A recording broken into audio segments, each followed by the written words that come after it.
Let's look at the solution of modern maths bites.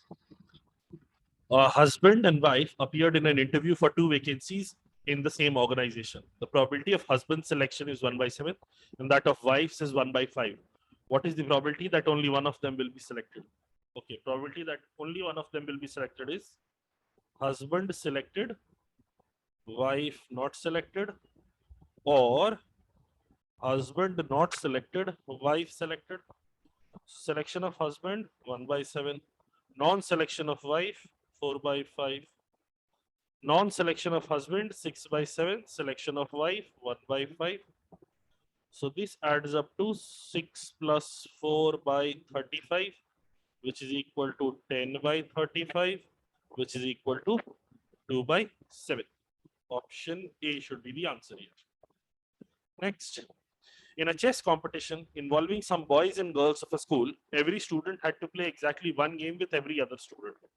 It was found that in 45 games, both the players were girls, and in 190 games, both were boys. The number of games in which one player was a boy and the other was a girl is. Okay. So we have been told, let the count of girls be G. GC2 is equal to 45 and BC2 is equal to 190. Finally, we are asked what is B into G.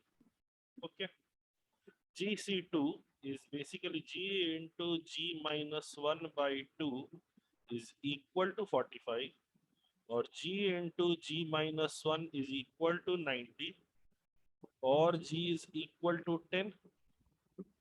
At this time itself, can you see whatever the count of boys turns out to be, your B into G has to be some number that ends with a 0. Among the available options, you can mark A straight away and move on. However, if you want to complete it entirely, it will go this way. B into B minus 1 by 2 is equal to 190, or B into B minus 1 is equal to 380, or B is equal to 20. So you go 20 into 10. So the answer should be 200, and then you mark option 1. However, as soon as you solve it for either of the two, your answer should be achieved, given that the options are so helpful.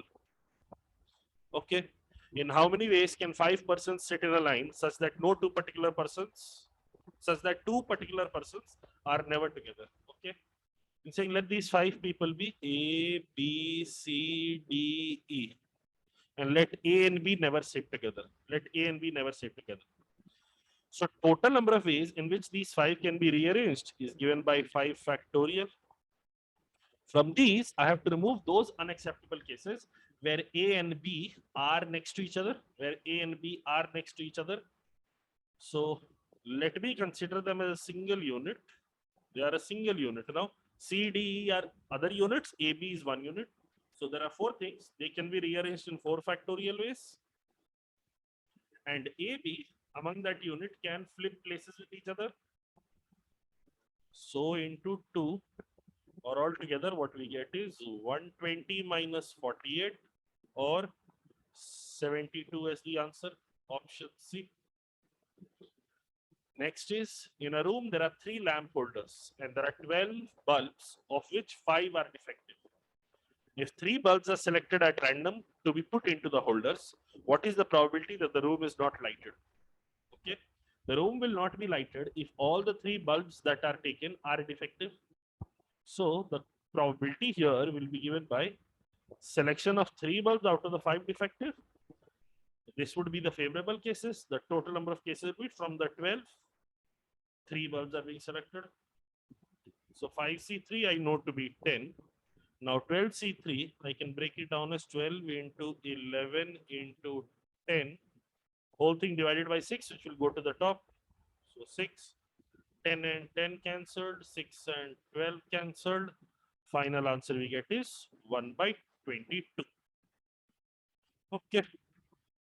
Next, 2 dices are thrown simultaneously. What is the probability that the sum is a multiple of 4? Okay, if you throw 2 dices, the sum can lie in the range 2 to 12. So for a sum of 4, what all cases can you get? 1, 3, 2, 2, and 3, 1. For a sum of 8, the cases would be 2, 6, 3, 5, 4, 4, and 5, 3, and 6, 2.